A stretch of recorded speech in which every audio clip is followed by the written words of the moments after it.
Again, hello, good morning, good afternoon, or good evening to all our panelists and participants, because you are joining from different parts of the world. Welcome to this panel on a digital future, the transport and logistics dimension. I was moderating a CATF session 2 years ago. It was a live session which took place in Shymkent city of Kazakhstan, southern Kazakhstan. It was a pleasure. So I hope maybe next CATF will be held offline, so we could see each other, more closely. So today is day 3 of the Central Asian Trade Forum. The theme of this year's forum is post-COVID recovery through better connectivity. And we could say that the biggest disruptor to this world became COVID-19. We're still living through it, and I think we could say post-COVID maybe in 2 or 3 years later. So today's big picture is that many businesses have transformed their operations in response to the economic and efficiency challenges presented by the COVID-19 pandemic. And solutions are much more than making data and processes digital. Digitalization enables the business transformation. More than just making existing data digital, digitalization embraces the ability of digital technology to collect data, establish trends, and aid better business decisions. So this session brings local and international transport and logistics professionals across the world together to discuss how big data and digital technologies are transforming trade in Central Asian region, and around the world. So we'll dive in to better understand how the rapid adoption of digital technology is reducing friction and making trade easier, smarter, faster, and more customer-centric in the midst of a disruptive global pandemic. So I'm very pleased that on this panel, I'm joined by you professionals representing all these diverse voices. So let me introduce our panelists who'll be delivering mini keynote presentations. So today we will be having 3 mini keynote presentations and 3 mini keynote speakers. Keynote speaker 1, Tatiana Proskuryakova, joining us from the World Bank. Tatiana, hi, well, welcome. Tatiana will be delivering a presentation on connectivity and digital's role in this. Second mini keynote speaker will be Amar, my lifelong friend from India, but Amar works globally. He represents a company named Kale Logistics. And the third mini keynote presentation will be delivered by Konstantin Aushev from KPMG, Kazakhstan, Central Asia.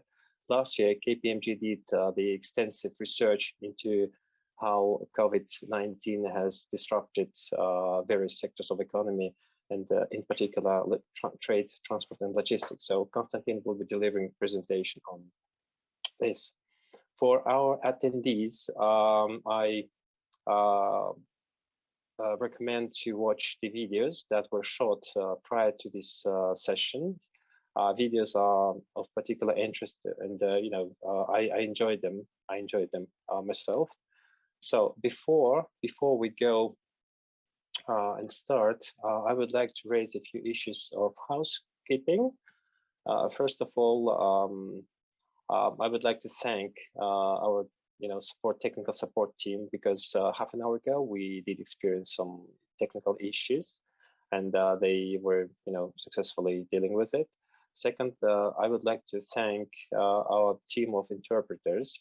And by expressing our gratitude, I would underline that we should speak maybe more slowly, just to give them an opportunity to be able to keep up with us, because we have attendees from Russian-speaking part of the world and plus the English. So basically, this session is held in English only, but it is will be translated.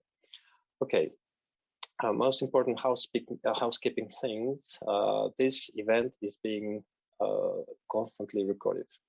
Second, simultaneous interpretation is available during the event. You just can click on the language button on the bottom of the screens and choose the language you would like to hear. All participants will be muted by default. Our panelists are not muted, but in order to make more comfortable environment, we're going to mute our audio but not video. Please keep your cameras on so we could have a more interactive discussion. But if you experience connectivity problems, or if you need to take away for a couple of minutes, please you could switch your cameras off. And for attendees, we have two chat boxes. First is chat, and whenever you experience technical issues, please chat the technical support team, and they will deal with them. And for those who would like to ask a question, we do have a Q&A box. It's second to the language box. So throughout this session, our team, headed by John, will be collecting all the questions and comments from the audience, and then passing them on to moderator and to these speakers. Okay, so our panel will today will start with a presentation by Tatiana Proskuryakova from the World Bank. Tatiana, if I may, just shortly read out. Tatiana is a regional director for Central Asia World Bank. Tatiana, the World Bank's regional director, the region encompasses 5 countries, Kazakhstan, Kyrgyz Republic, Tajikistan, Turkmenistan, and Uzbekistan. And prior to this appointment, Tatiana has served as the country manager for Romania and Hungary. Before that, she was the country manager for Bosnia and Herzegovina and Montenegro, based in Sarajevo. Before that, she was a country manager in North Macedonia and country operations advisor for Argentina, Paraguay, and Uruguay during 2010-2013. So with no further ado, I would like to give floor to you, Tatiana. Warm welcome and good luck. Thank you very much. It's very exciting to be here. Let me see if I can figure out how to share my screen. That is talking at a digital conference is always a challenge for me because I'm not really digitally very capable. Okay, fantastic. I see people nodding. Yes. So I will be very brief. I just wanted to give a few pointers to the challenges and opportunities for connectivity, both physical and digital in Central Asia. One thing that is very important to note about Central Asia is that this region as a whole is doing very poorly on trade among itself.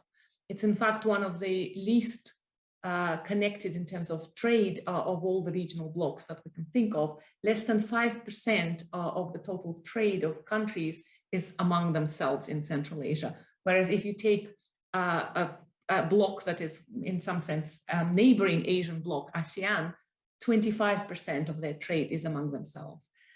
We did a little bit of an analysis of hypothetical maximum trade among countries, and we see that there is, you can see in this graph that the potential for increasing bilateral trade among countries is in the region is really spectacular.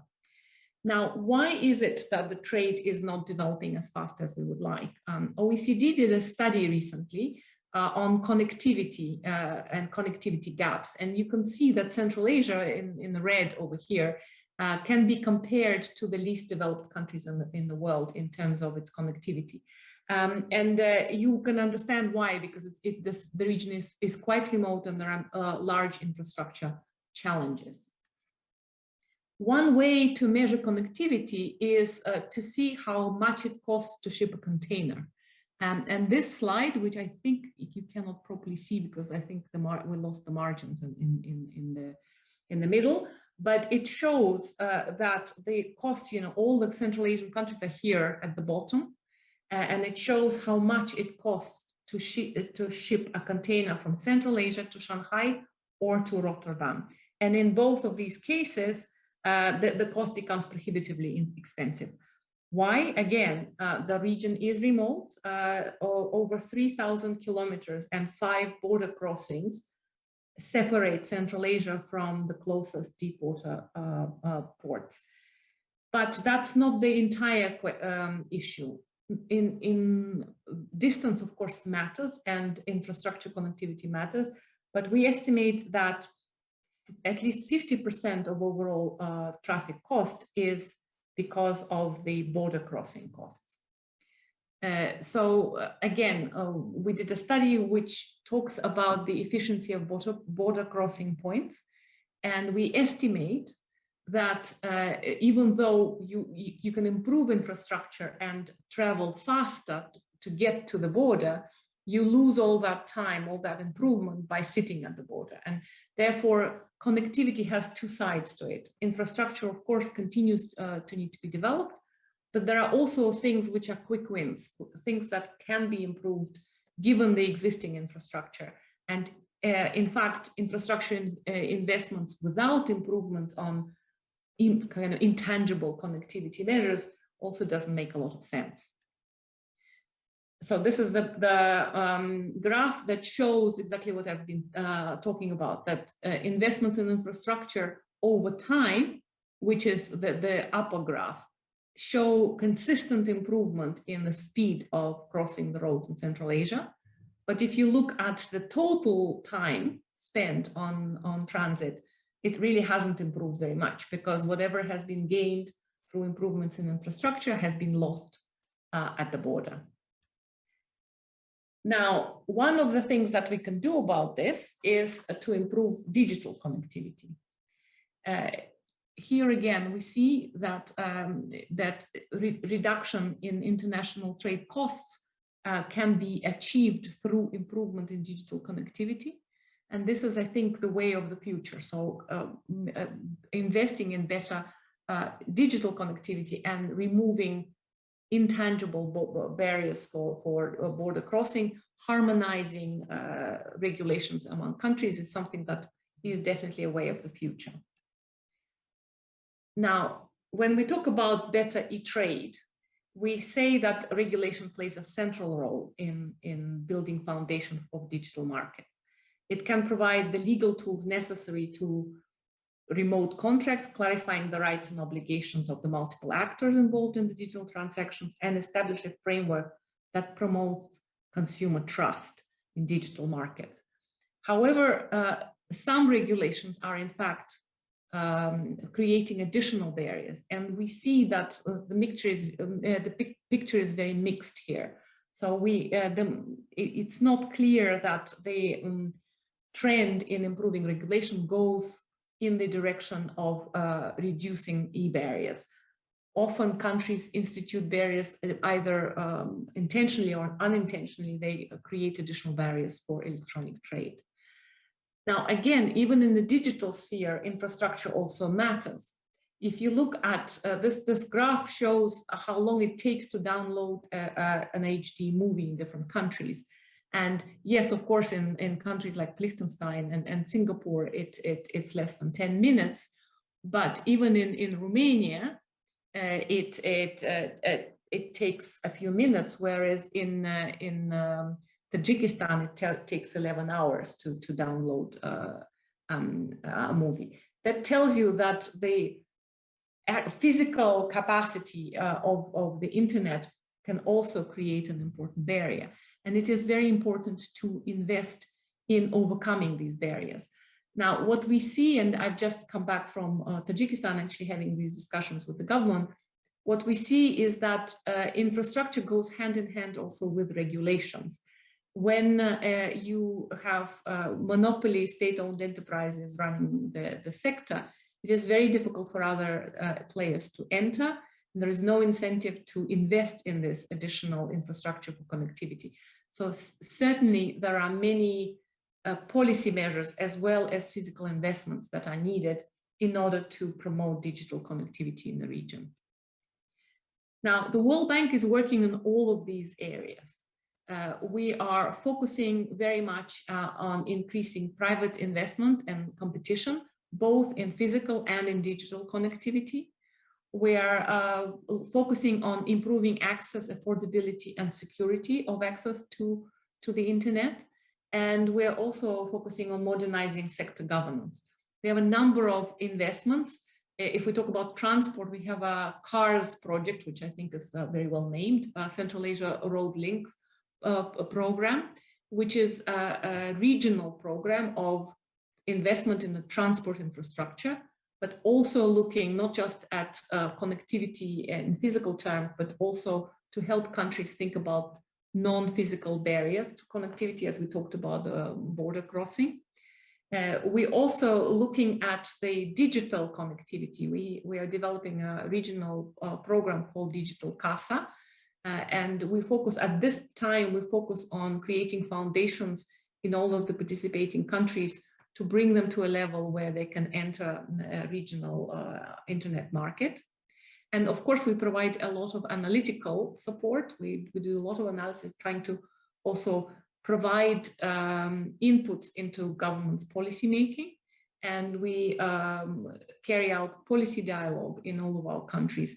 Because as I said in the beginning, better connectivity and better trade among these countries and for Central Asia with the rest of the world holds the tremendous potential for economic growth of this region and for improving the welfare of its citizens. So this is why this agenda is really crucial to the World Bank program in Central Asia. So these were a few quick remarks, and thank you very much for your attention. Now I need to figure out how to stop to share. Wow. Tatiana, thank you so much. Thank you so much. We know how busy you are, and we really appreciate coming on with your presentation and giving a strategic, aerial or even space view on the landscape of Central Asia. From my side, I can only add, I'm the specialist in strategic logistics, and I can assure you that we do have problems, because most probably the first problem is with the mindset of Central Asian countries, because we do not feel ourselves as the one region. We still tend to think that we are just separate countries, and we need someone to take us together and say, guys, you are one region, you have to build everything together. And with the support of the United States, we have this platform. It's called C5+1, where we are brought together as a single region. And Tatiana, thank you very much again. So your presentation will be available for download by the attendees, right? Correct? Tatiana, thanks very much. And you have touched upon in your presentation very important things such as border crossing points, BCPs, digitalization, e-trade, and our next speaker, Amar, he will be talking more about the digital corridors. As Amar said in his video, he's the CEO, Chief Entertainment Officer of Kale Logistics. And yes, Amar, you have a very entertaining video, and I know of your work. You're helping countries, regions to build digital corridors with the help of your company, with help of your product. I know that there was a built first digital corridor between the United States and between India for pharmaceuticals. Is that correct? Yes, yeah. Amar. So I'd like to thank you for joining this forum, and I give the floor to you. Yeah. Please. So again, thank you so much, Timur, and very good morning, good afternoon, good evening, wherever you are. Thank you, Central Asia Trade Forum, for having me here. Let me just share my screen. Okay. So I will be talking about, the role of community platforms, okay, or digital cargo community platforms, which act as trade facilitation tools, right? Just a brief introduction. I'm the domain co-coordinator for cross-border management domain at the UNEC, UNCFAC. I represent technology on the board of the International Air Cargo Association, and also, chaired the Asia Pacific chapter of International Port Community Systems Association, which is headquartered in UK, and work with several governments on improving the ease of doing business. Now, coming to the subject of digitization, right? And, talking about, how can digitization help trade? I mean, we saw in the previous presentation that there's very little inter-regional trade that is happening in Central Asia. And I'll probably give some examples of how technology has improved trade. I mean, it's not just efficiency, but how technology has also helped in growing trade. And that is something that, we will discuss as we move forward. But most important, I mean, over 170 countries have ratified the World Trade Organization's trade facilitation agreement, and World Bank very generously is helping a lot of countries in meeting the requirements of this trade facilitation agreements. But what is this trade facilitation? Trade facilitation is all about removing the tariff and non-tariff barriers to trade, right? And when we talk about non-tariff barriers, we all understand. But when we talk about non-tariff barriers to trade, what is it that we are talking about? Again, we saw in the previous presentation, procedural bottlenecks, right? I mean, there are so many quick win possibilities at border checkposts, as we heard in the previous presentation. So procedural bottlenecks due to manual documentation and paper intensive operations. And I usually like to, substantiate this with some statistics. So an average air cargo shipment, and I'm talking about the fastest mode of transport. An average air cargo shipment is accompanied by 30 types of documents, 124 copies of paper. And what's the funny part? The funny part is most of the data on these 124 copies of paper is the same. Shipper name and address, consignee name and address, number of packages, weight, volume, so on and so forth, right? However, we still have so many documents. An average ocean cargo shipment, 41 types of documents, 200 plus copies of paper, right? And, this is the situation everywhere. And the reason for that is because in a supply chain, there are so many stakeholders that are involved. And over a period of time, this documentation got created. So let me again quote another example from the air cargo. When the first air cargo shipment actually moved, it moved with just one document. And that was sufficient. And over a period of time, this whole bureaucracy or documentation got built up around this, right? Now, that's number one. Secondly, 85% of the air cargo actually stays on ground. I mean, air cargo stays on ground for 85% of the time. And only 15% of the time, it's either moving on a plane or on a truck. So these are the inefficiencies that we are talking about. And in the ocean cargo, all of us know, whether it is ocean, whether it is road or rail, relatively slower modes of transport. So, clearly there's so much to improve if we could improve these stoppage points, right? Now, high truck congestion at airports and ports due to manual operations. Again, let me just explain this to you. Why does truck congestion happen anywhere, whether it is land border, whether it is a rail container depot, or whether it is an airport or a port? There are first principles of congestion, and COVID actually necessitates that we, these first 2 points that I'm mentioning, because, COVID-19 stays on paper for up to 72 hours. So if you have multitude of paper still being handled, you are actually fostering spread of COVID. So you need to reduce paper. Second is social distancing and reducing congestion, right? Now, first principles of congestion are when the entity where all these trucks are going in bunches, at a certain period in time, when they don't know what is coming in when and what kind of cargo is being brought, obviously, they cannot plan their operations. And when they cannot plan their operations, you will have, congestion because they don't have resources to handle it. So advanced information at the border checkpost, at the airports, at the ports is the key to removing congestion. Second is transparency. Trucks for whom the cargo is not even ready for pickup or delivery also go and stand up in the queue, and that causes congestion, right? So if you could bring in transparency, the truck drivers or the truck owners could know when the cargo is ready, and then they can send their trucks to pick up the cargo or drop off the cargo. You can actually reduce that. And the third one, which we discussed in the last presentation, is the paperwork.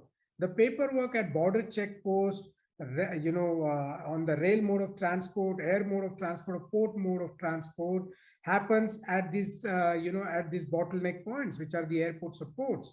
And today we have technology where a lot of this could happen before the cargo reaches these congestion points. And if that paperwork could be done, the cargo can move much faster, because typically a truck driver stops, goes to documentation counter, spends 10 minutes there. Within that 10 minutes, you have 10 trucks lining up behind.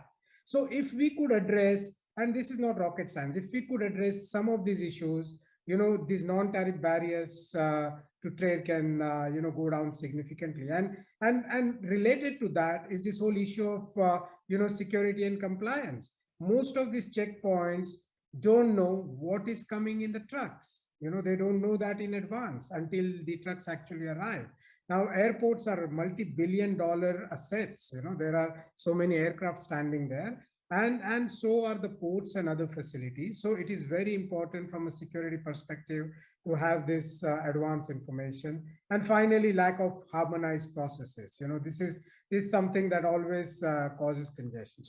So United Nations recommendation 33 for single window, it lays out a framework on how using technology you can facilitate trade, right? And the first step is obviously creating paperless customs. So if your customs is moved to a paperless manner, that's the first win that you achieve.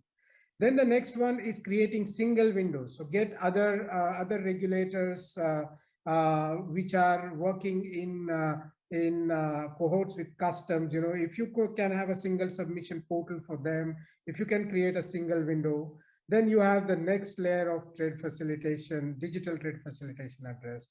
And I'm going to talk about the third layer, because a lot of Central Asian countries, I know Kazakhstan, I know Tajikistan, the first two steps are taken where you have the regulatory single windows in place, or customs automated to a great extent. So now is the third stage where we're talking about setting up port community systems. So port community systems, port is a generic word. It may mean a rail port, a land port, an airport, or a seaport. I know in our region, in Central Asia, we're talking about, the first three ports that I just mentioned. But if you can create a common platform for these different stakeholders, because, most of the paper contains the same data. And if you have a common technology platform where this data could be exchanged digitally, you eliminate a lot of unnecessary paperwork. And when that paperwork is eliminated, a paper is not just a paper.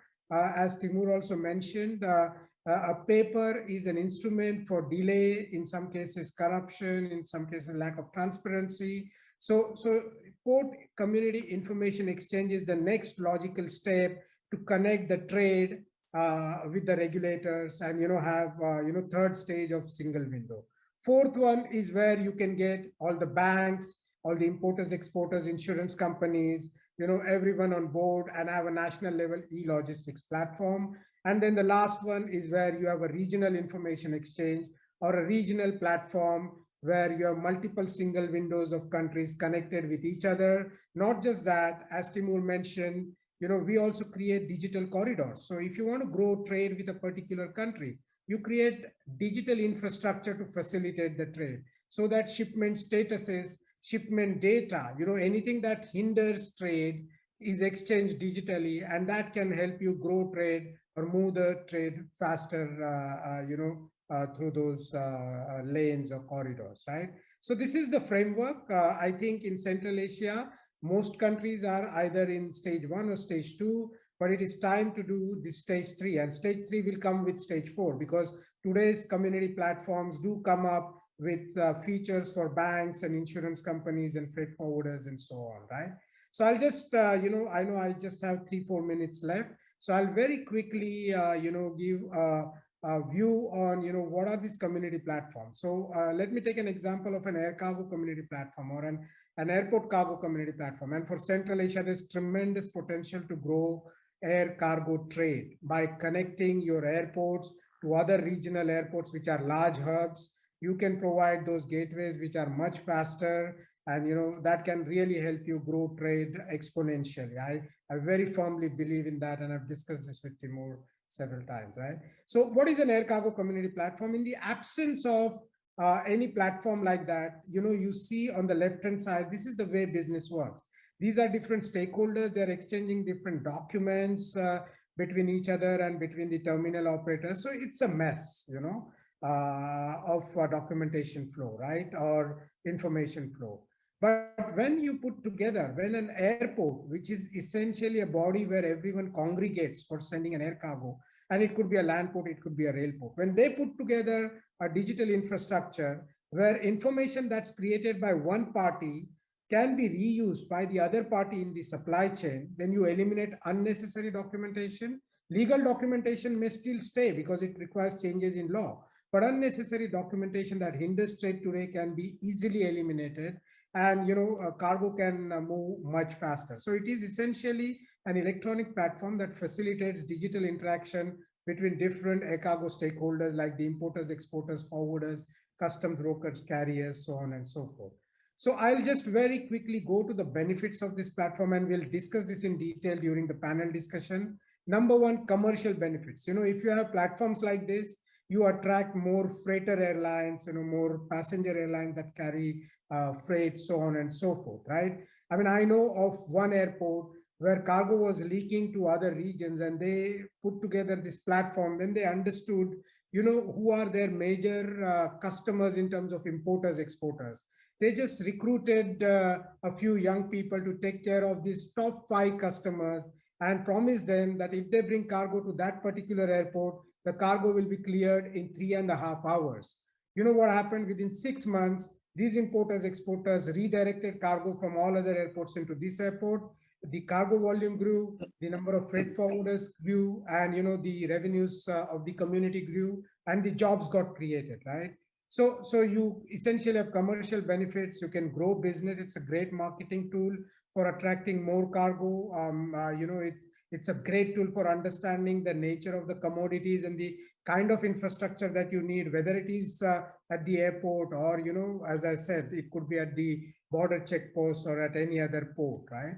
And carbon footprint, this is amazing.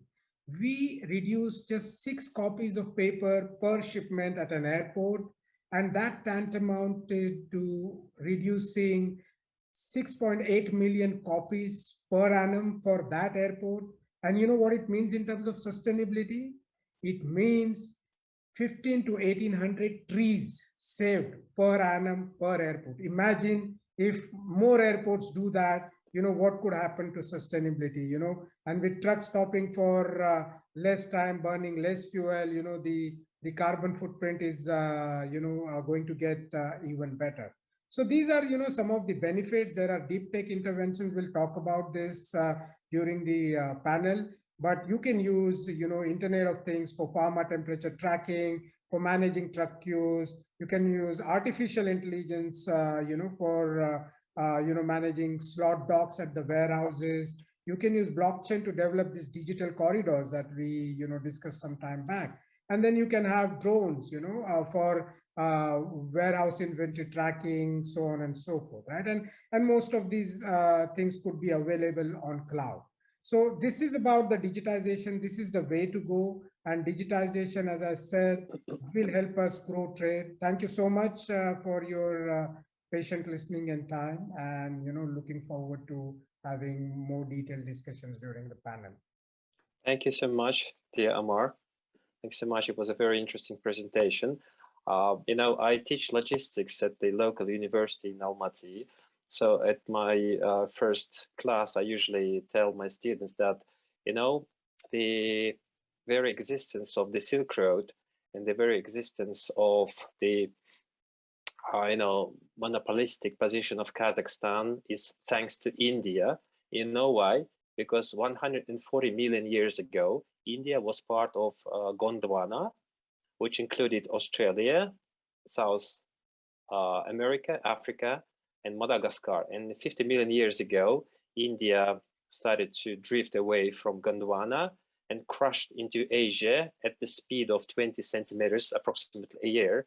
Now it has slowed, it's just 4 centimeters a year, but thanks to the, the crash itself, we have Himalayas and all other mountains in this region. So that's why everything you have to take from China and bring to Europe or Russia lies through Kazakhstan. So, so this is part of your responsibility now to help us to build, digital corridors in Central Asia, Amar. Absolutely. So, and we will take no for an answer. No, it's our passion, to build corridors, digital corridors and digital communities. So absolutely, it's a responsibility. Thank you so much, Amar. Thank you so much. We'll be coming back to the digital corridors during our Q&A session. I would like to give the floor to Konstantin from KPMG. Konstantin, please be mindful of time. Actually, you've got approximately 5 to 7 minutes. Thanks so much, Konstantin. Please. Yes, thank you, Timur. Yeah, let me share my screen. Hi, everyone. Yeah, I don't know what time of the day you're in. So here it is. I believe it should be shown now. Yeah. Well, I call myself digitally capable, but still I struggled with digital presentation.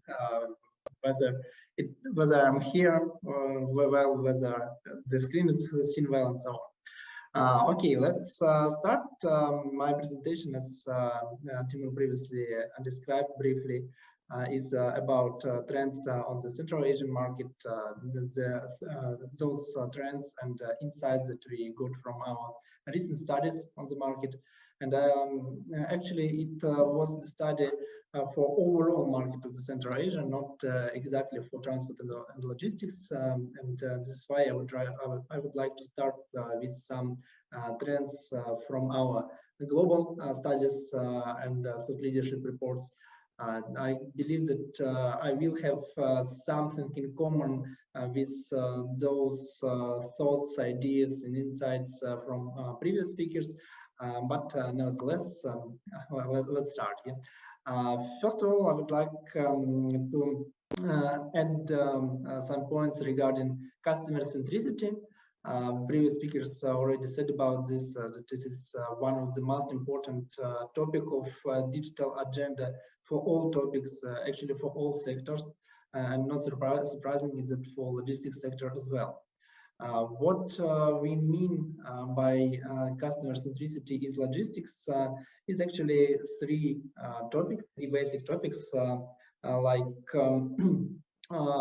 making personalized offerings, personalized services, then usage of new channels, new interaction channels with customers, with partners, such as even IoT platforms. Yeah. And then the final one is a deep customer relationship that should go continuously, that should provide deep contact with customers and partners throughout different platforms, throughout the integration of platforms and so on.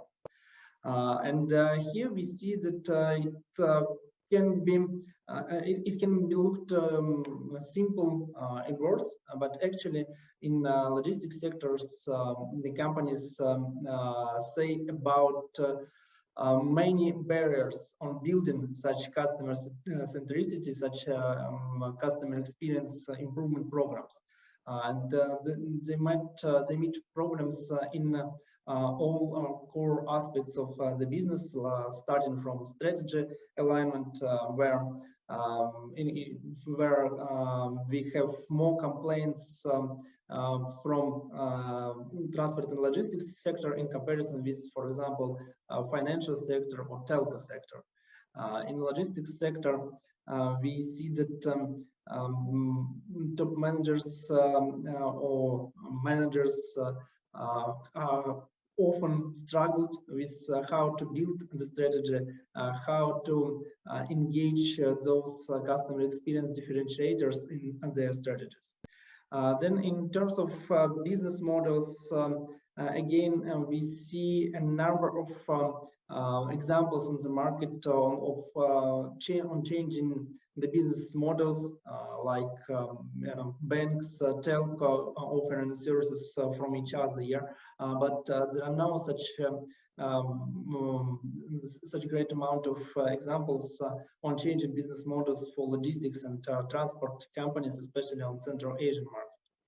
Then for people and process management, it's actually a common topic for every sector: lack of talents, lack of qualified staff, lack of alignment with third-party partners and requirements. Then in terms of security and compliance concerns, maybe the logistics sector can be not so regulated in particular countries, but the issue is that the logistics sector is working with all other sectors that can be regulated very deeply, that can have deep requirements on how to transmit, storage both some products and as well as some data. And this logistics sector actually has logistic companies have access to a great amount of data. And these concerns about data privacy, data confidentiality protection is a hot topic for top managers of key players in the sector. And for technology and data concerns, here the major problem is for now there is no something like a golden rule, golden standard on how to build different logistic systems, warehouse management systems, and those the companies from logistics sector, transport companies and their customers use a great variety of different systems, including in-house developments, and it could be quite difficult to build some solutions to integrate with them for key players. So let's move to our market, to Central Asia. Here, as Timur said, we did one study where we discussed with companies on how COVID impacted the economy.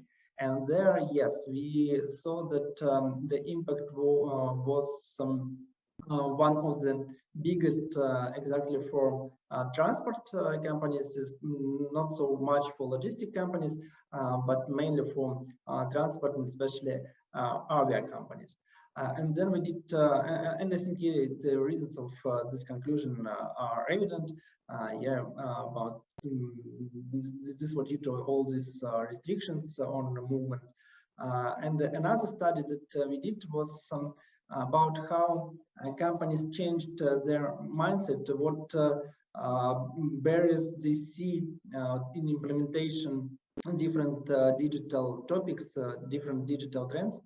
And this study was actually conducted after the quite similar study of our global colleagues. We used pretty similar questions, but we did pretty different answers. And surprisingly, these answers were different even within the region. We have Kazakhstan that had some answers, some thoughts in common with their global peers, and we had Central Asian countries where respondents answered completely different. They ranged, for example, for key barriers for investing in new technologies. They ranged possible answers in a completely different way than in Kazakhstan. But what was in common is that the key barrier for all the participants, for all the markets, is a lack of talents. And it's one of the top barrier mentioned by global companies as well. Then we also saw such barriers like resistance, like corporate culture, which includes resistance to everything new. We also saw that, for example, such a topic as lack of budget was important for Uzbekistan, for Tajikistan, for Kyrgyzstan, but was seldomly mentioned by Kazakh companies. And we also saw that cyber and data privacy risks were mentioned by Kazakhstan companies, but not mentioned by other countries. And here, the interesting thing is that the companies said that they almost did not experience serious attacks and incidents, but they are afraid of them, and they are afraid that such attacks can take place in the nearest future. Another question was to mention top priorities for technological investments to range such things like artificial intelligence, data warehouse, and so on. And here again, we see the difference between participants from different parts of the world. If globally, global companies, international companies are now focused on intelligent automation, on such things as low-code, no-code platforms, BPM, robotics, artificial intelligence, and machine learning. For Kazakhstan, it was more about data architecture enhancement, data warehousing, implementation of different data analytic systems. And while for other Central Asian countries, the major point was to invest in renewal of IT infrastructure, of such basic things like server rooms, server room equipment, and so on, data centers and so on. And also basic systems like ERP, CRM, and different HR systems. Just to sum up, I would like to also mention that actually all these digital trends can find their usage for logistics sectors. Yeah, and if we consider such important let's say metrics like performance, performance actually can be split for two subdomains, like effortless decision making and frictionless processes. And here we separated different trends so that could be that could play major role for these two domains. And here we see that everything should be noted in digital roadmap for logistic operators, like cybersecurity, data analytics, Internet of Things, of course, track and trace and serialization, which is a hot topic for logistics sector in Central Asia now. And then additive manufacturing, blockchain, intelligent automation, mobility, and robotics. This was briefly trends findings from our studies, and maybe I will be able to answer some deeper questions. Yeah, Konstantin, thank you very much for joining us, and thanks very much for this very insightful presentation. Can I ask a question? The report will be also available for the download, right? I mean, the KPMG report probably at the KPMG webpage. Yeah, of course, yeah. I'll send it to you or to John here. Yeah, oh, thank you so much. Okay, so now I would like to start the questions and things for the panel. And I would like to start with Jan Steenberg. Jan Steenberg is the head of Europe and APAC region at Tata Consultancy Services Supply Chain Practice. Jan and John have shot a video. I ask everyone to look at the video, to watch the video about Jan. Jan is a highly experienced supply chain executive with more than 25 years end-to-end international supply chain experience in pharmaceuticals, FMCG, CPG, high-tech, and steel manufacturing. His current work focuses predominantly on large-scale transformation programs utilizing the latest technology, such as blockchain, AI, and process automation in supply chain. Jan, we have a question here for you. I have watched your video, and Amar said in his video that logistics is probably the last dark continent for technology.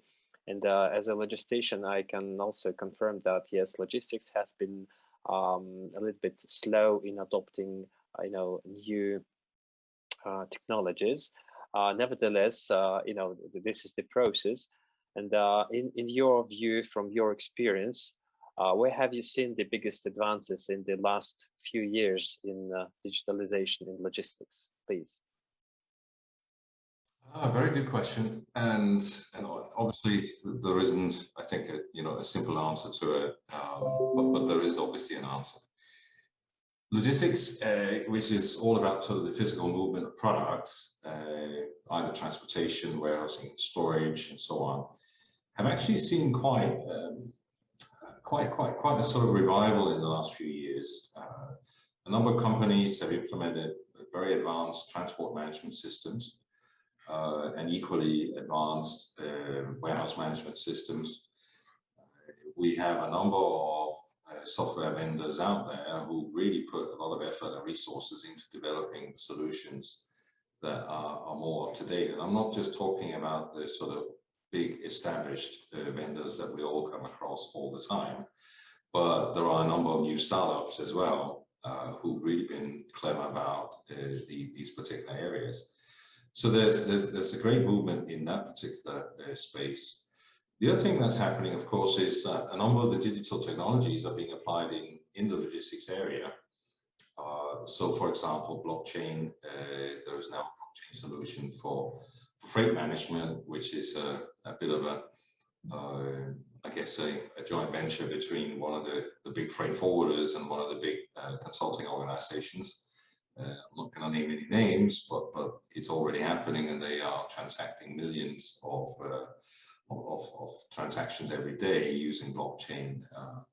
And of course, one of the key advantages of sort of tapping into what is slowly becoming, I think, standards in industry that way is that you don't have to come up with it. You can just buy into it. So those are certainly trends that are happening. So track and trace, the use of IoT devices to help provide the information required for the systems to operate, visibility, control towers, etc., are becoming hugely popular. People want to know what's going on. If they can't get their products, they don't want to know where they are and when they're likely to arrive. So that whole area of visibility is becoming more and more prevalent.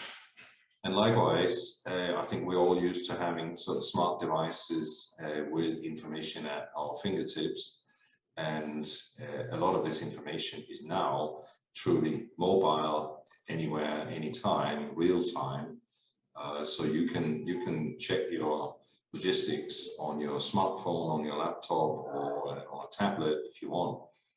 That's another trend that's happening. So everything is being appified, as some people call it. Those would be some of the highlights I would mention. There are probably a few others, but yeah. Thank you so much. Amar also has mentioned in his video that drones could be used for warehousing for event, right? And Amar, yes. Could you please tell us about more of robotics, automation, AI applications? Absolutely.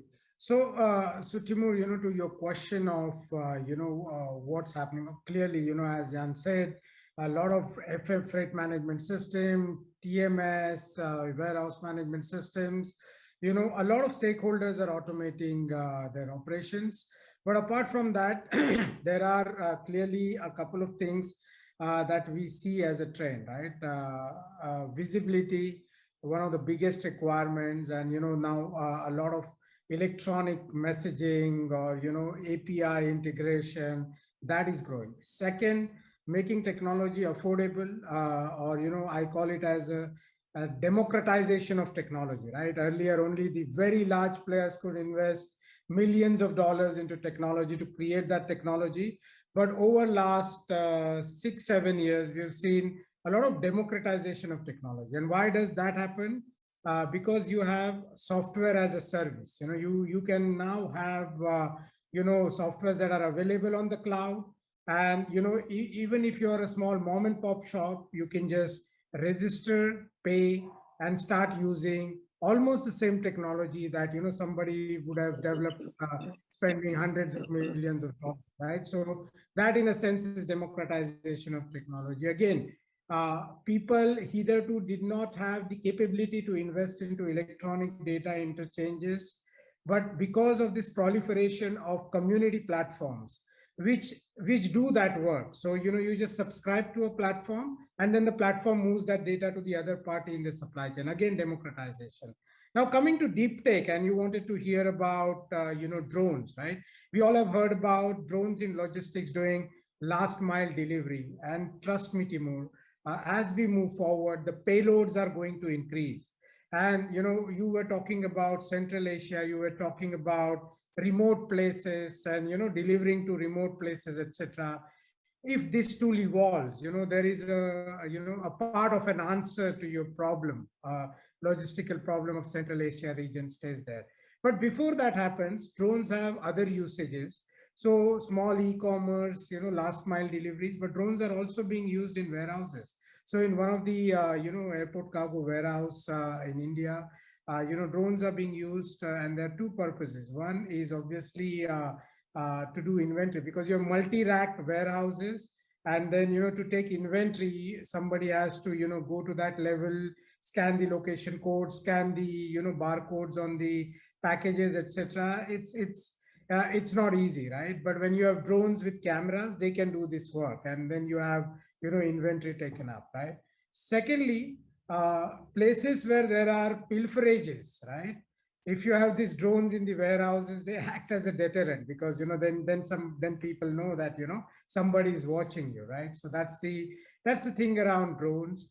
Talking about artificial intelligence and machine learning, well, just this intelligent scheduling of trucks at the airports or ports. So that let's say a DHL truck taking cargo from Almaty to let's say Paris comes on a specific day, and it typically takes 35 minutes to unload. So when you're doing intelligent scheduling, your system learns over a period of time. Oh, okay, this is how much time this truck is going to take, so now I need to schedule the docks accordingly, right? The second example is again, this whole thing around RPA, or robotic process automation, wherein we're talking about, PDF documents being converted into electronic data, because OCR tools can scan those. Machine learning can identify mistakes which can be corrected, and then a document can actually get converted into electronic data. So those are different use cases of deep tech that exist. And in terms of Internet of Things, you obviously have geofencing, so that when you have trucks entering in the warehouse periphery, you can automatically assign a dock to the truck. So that's part of IoT, more or less like what Uber does. And then the second one is pharmaceutical temperature tracking, because a pharmaceutical at wrong temperature may mean difference between life and death. So it's important to measure the quality of temperature and temperature variations, and then you can integrate that with warehouse management systems or community platforms and provide that visibility to the others. So those are some of the deep tech use cases that we have which are taking shape. Thank you so much. Thank you, Amar. Thank you. This was very valuable. I would like to go back to the big picture, and I would like to ask to address a question to Antonio or Tatiana, if she's here with us. Antonio, is Tatiana here? No, Tatiana had to go, unfortunately. Okay. Then we have you, Antonio. Hello, Antonio. Thanks very much for being with us. Antonio, I have a question. Thanks to the World Bank, in Kazakhstan, logistics is becoming very popular. So, for example, some people said, logistics is not important, and then it takes you one ship in the Suez Canal, and then everyone feels how logistics is important, right? So, from the World Bank point of view, what do you see the future for logistics in Central Asia? And second thing, Russia is promoting this Arctic Passage, or North Arctic Passage. So where the World Bank stands on this, please. Thank you, Timur, and thank you all for inviting me for this panel. First of all, I would like to say that we see very large potential for logistics improvements in Central Asia, for further development of logistics across the countries in Central Asia, across the sectors, there are many elements of the logistics. I think that the panelists, the keynote speakers have touched on many of these elements already. But one key element is, of course, infrastructure. And all the countries in Central Asia have been investing large amounts of money in infrastructure, and this is very important to highlight. But it's also important to remember that, as Tatiana pointed out during her presentation, that infrastructure alone will not bring all the expected results. We need efficient systems overall, and these include efficient logistics. So how do we move between moving, trains and trucks from A to B to integrated systems in which we can consolidate freight? We can, as Amar pointed out, we can dissociate the freight from the information about the freight. They don't need to travel together, and they don't need to travel in paper form. So these elements are very important. All of the international financial institutions, beyond the pure infrastructure aspects, they also focusing on making trades more efficient and make sure that the logistics systems are developed as a support to trade and not in isolation. Going more to your question about the corridors and the larger connectivity, I think that's another important aspect to emphasize, is that there are many competing initiatives related to development of infrastructure and prioritization of investments in Central Asia. So there are elements such as the BRI, the CAREC, the initiatives from the EU, bilateral initiatives from many countries. Each of the countries in Central Asia has also its own master plan or priority plan for investments. So there are many layers of prioritization and plans. And I think what's important for each of the countries and for Central Asia as a region is to make sure there is a clear prioritization of these investments to avoid investing in competing infrastructure.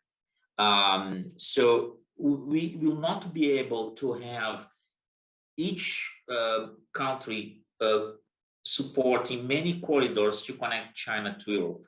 It doesn't make sense as a system. So how do we make sure that we rationalize, that we promote infrastructure that deliver results to the countries and also deliver the support that the business, the trade needs to operate in an efficient way. So I think that's the key question for us in terms of combining the infrastructure investment, the needs for trade, which will evolve in the future, right? We all expect that the trade in 30 years from now will be very different from what we have now. So are we building the infrastructure for the trade that we have now, or for the trade that we plan to have in the future? So this is a question: how we make sure that we are not building a system that will be obsolete in 5-10 years from now. So these are, in my view, the main questions. I know that I'm asking more questions than providing answers, but I think these are key elements as we build our dialogues with the private sector, the business, with the public, the government, the decision makers, and make sure that we all have a shared understanding of the way to tackle these issues together. So let me stop here, and I'm happy to follow up later. Daniel, thank you so much. Thanks very much. It was very interesting insight. I would like to invite David Cross to the floor. And I have a question for David. David, before we start, I would like to give a brief introduction on you. David Cross is an intermodal professional who has been involved in all aspects of this sector since 1978. He has grown up with containerization. He has experience of working in and running offices concerned with liner shipping, port management, rail operations, and most recently with consultancy alignments. as well as working in the UK. He has extensive overseas experience, having worked and lived in Singapore, Malta, Dubai, and South Africa, and has worked for P&O, Deutsche Bahn, CMA, CGM, as well as being a former managing director of Tilbury Container Services.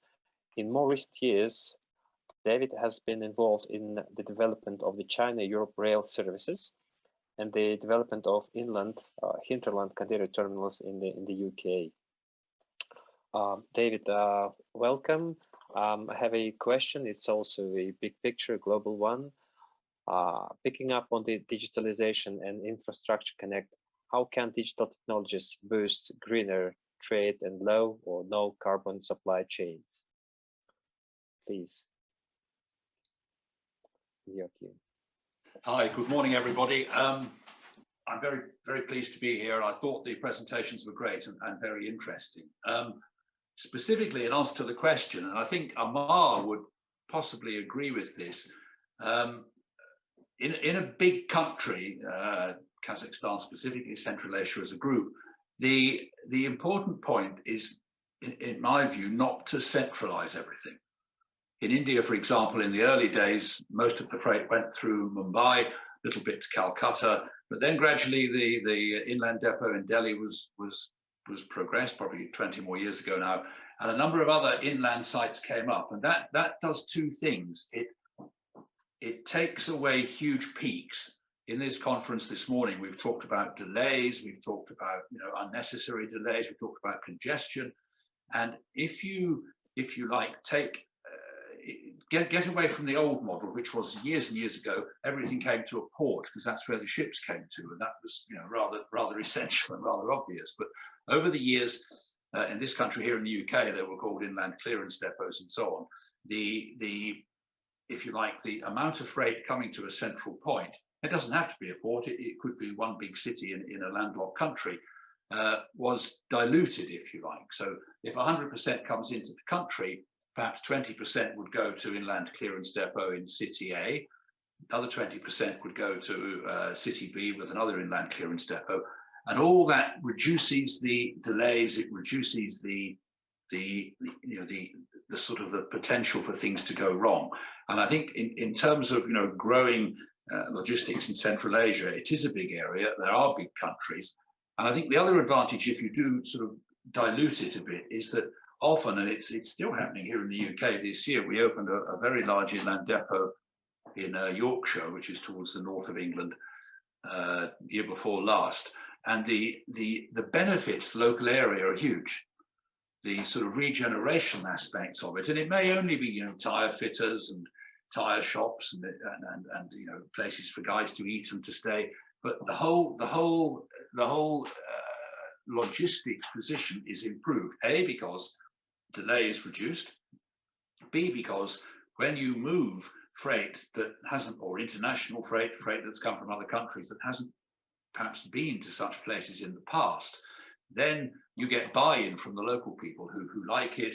It helps the regions of the country. So I think there's important point there, just to, as we do emerge and develop, not to focus on one place. The people in the central point might want to focus in one place. Governments sometimes want to do that, but actually the best way of doing it is to dilute it. And the best way to make that work, and back to the question, I'm sorry, is to improve our digitalization of the movement of freight. And again, I don't think on that subject we need to start with a completely clean page.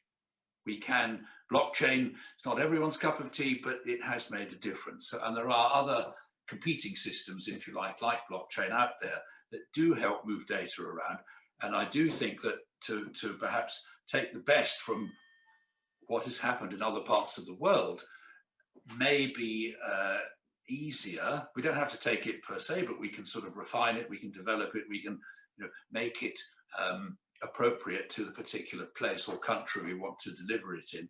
And so those things together, harnessing the growth of digitalization, and perhaps, I think importantly, big countries and big areas, the idea of moving things away from one particular port to several inland ports, minor ports, satellite ports, call them what you will, actually would be, if like a sort of a refinement of the big picture in the theatre that we're talking about, and would lead to better physical connectivity and better infrastructure, because they would be shared across the country.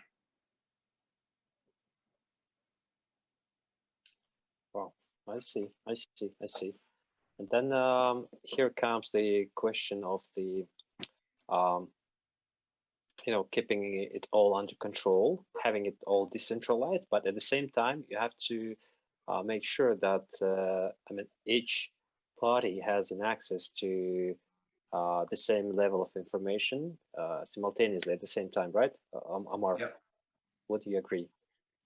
Yes, and another benefit of using rail transport, I'm a big fan of rail transport, particularly electrified rail over long distance, because it fits with the carbon reduction agenda as well. But generally with rail transport, you know what's coming towards you, perhaps 5 days or a week in advance. Yeah, and I think that's important as well. I mean, the new railway in Kazakh between Alakol and Dostiek, this is a brand new railway which will help, link wider regional countries. But it's also good for Kazakhstan, because in a rail transport, in a modern container train, it might be 60 or more containers. You know what's coming towards you perhaps 4 or 5 days in advance. So in terms of clearance, in terms of alerting customers to know what's coming, everyone, and there's no excuse, everyone's got perhaps 3 or 4 days to prepare for the arrival of the freight, to get the documents in order. And I agree completely with what was said before. The idea that we have 26 documents all with the same information on them to get freight from one place to another in 2021 is actually needs some attention. Yeah, but I mean, those things together, I think, will help as well as we progress into 2022 and beyond. Thank you so much. Thank you so much, David. I would like to ask next question about the pandemic. Khalizan, we have a guest from Malaysia, Khalizan bin Mohammed Khalid. I would like to introduce him. Khalizan is an accountant with over 30 years of experience in finance, accounting and IT. He was involved with large privatization projects and the large consultancy projects. Khalizan, in your view, do you think the pandemic forced the world globally, businesses to speed up and upgrade their approach in automation and contactless technologies? Please.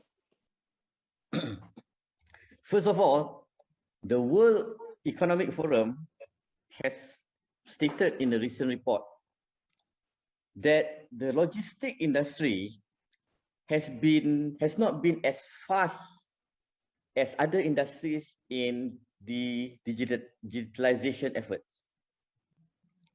So this is stated by the World Economic Forum themselves, and they say that the logistic industry has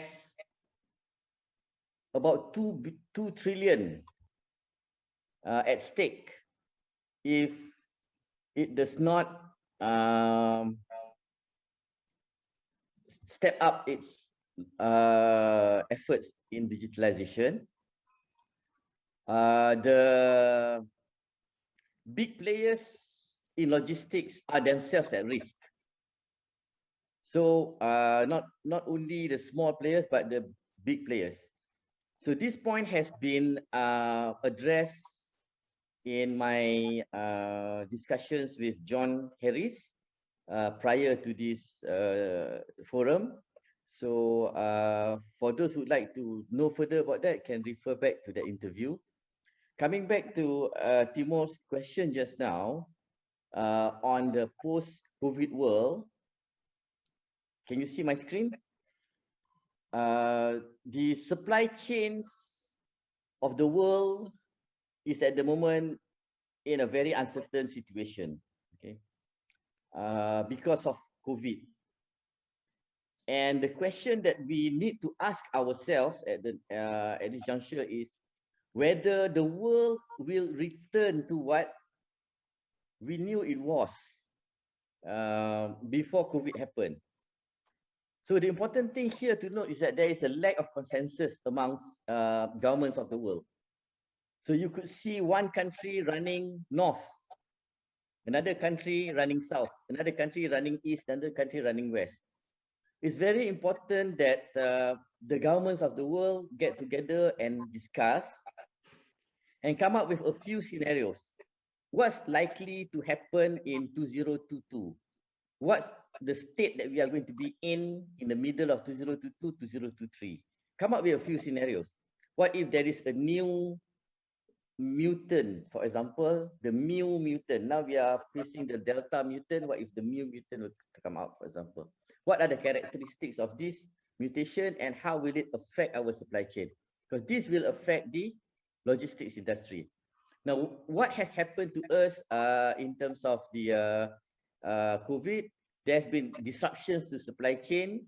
There's been lockdowns. There's been border controls set up, not allowing people to move in borders. People cannot go to factories and cannot examine, for example, the products that's been produced for them. There's new consumption patterns, new supply patterns coming up in terms of supply of medicals, including vaccines, protective materials, PPE, masks, pharmaceuticals, and food. People are hoarding food, household products, and industrial products like industrial chemicals and raw materials are also facing this sort of new patterns in response to the disruption to supply chains. And people have swapped suppliers from one place to another. This happened, for example, when COVID first hit the world in a big way. Wuhan was closed down, and then there's as we remember, there was a shortage of face masks, shortage of toilet paper. So there's also protectionism going on, where countries with available enough resources of these sort of things does not want to sell them to other countries because they need to use it themselves. So because of all this, there's a reconfiguration of logistics. And when there's a reconfiguration of logistics that has to happen fast, because supply chains cannot be stopped, because people need to have these goods. This could be your household goods, this could be your essential items, or this could even be food and medication, for example. So in order to continue the uninterrupted pattern of living in a normal world as we do have, logistics had to be reconfigured in terms of swapping, for example, from passenger plane cargo to use shipping modes of, and that involved assigning different warehouses, for example. And then there was a lot of just-in-time manufacturing last time that had to go to to move into creating buffer stocks to prevent further disruption should there more uncertainties come up. So because of all this, the industry has been forced to move faster in terms of digitalization. However, the problem with digitalization is that the logistic scenario ecosystem is a very complex ecosystem. We are bringing real products. This is not an idea in the sky. It is real products that got to reach real people in real time. So any mistake is real. Okay, it cannot be covered by anything. If your product does not arrive, it does not arrive. And there are a lot of players in this environment. Different people has different state of readiness. Okay, especially for example for Central Asia.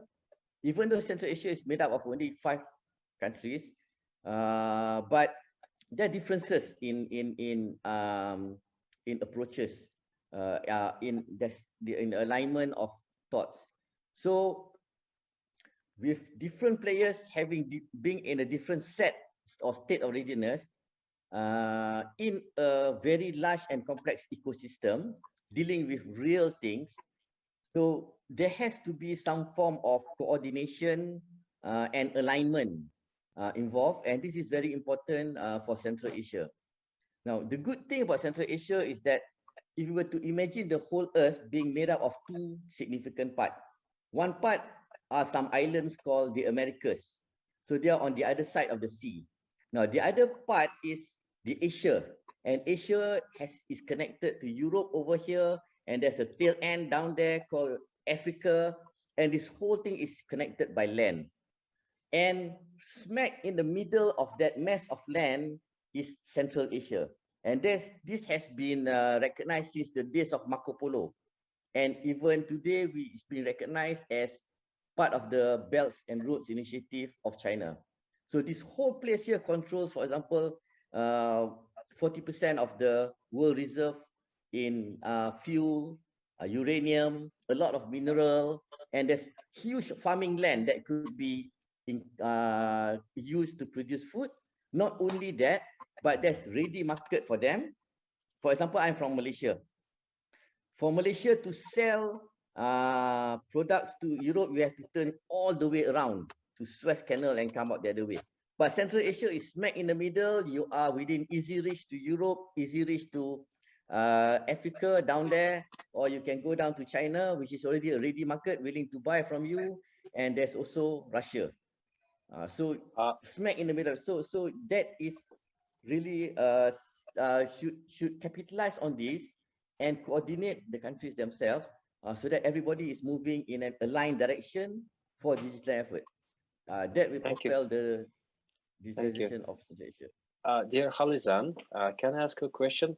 Would you be so kind to share this these materials with John or with me, because you know, we would like them to, you know, be available for the participants.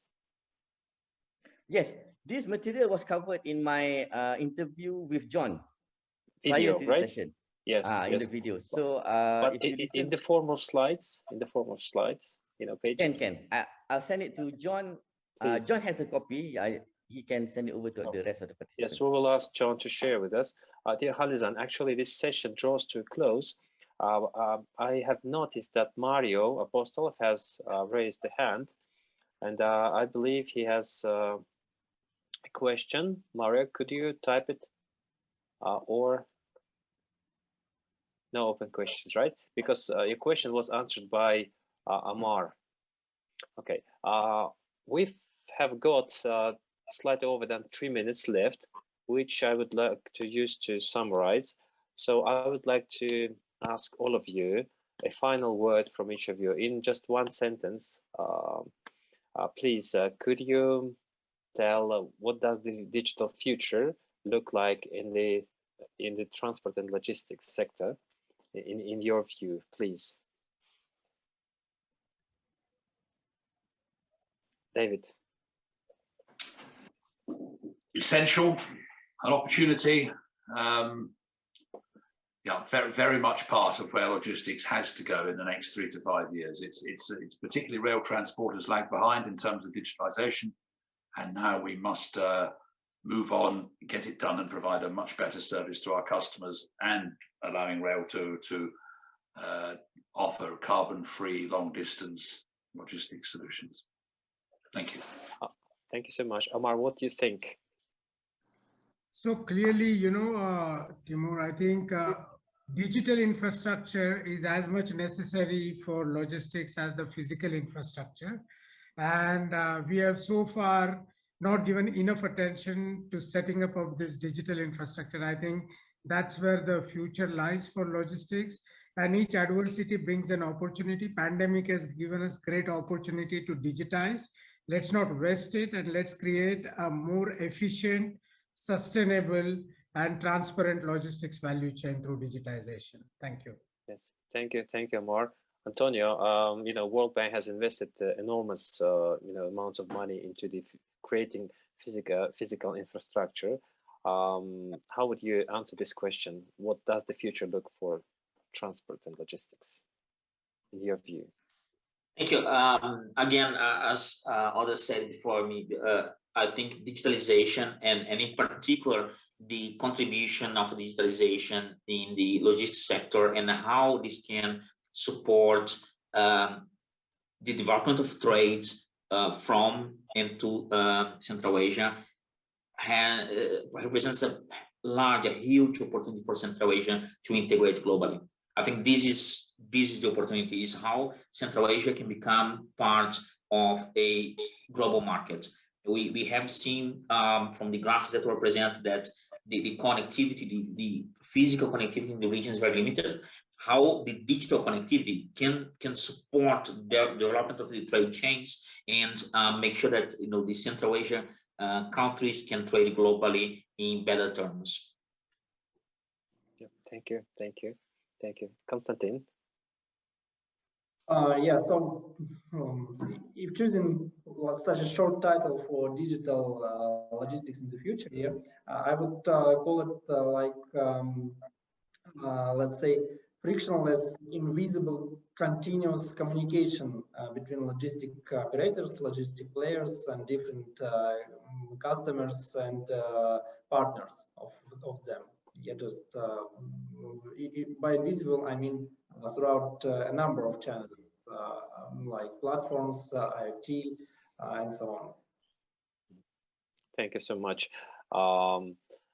Mario has made a comment that the problem with digitalization is that efforts are fragmented, and they have just finalized the package of UN standards for the digitalization of multimodal transport data and document exchange, which can be very useful. So I will ask maybe the organizers to upload the set of the documents. Then with that, I would like to thank all the panelists and all the attendees, all the people who were here today. I would like to thank the interpreters for their hard work. I would like to thank the technical support. And first of all, I would like to thank John, because thanks to John, this session went seamlessly.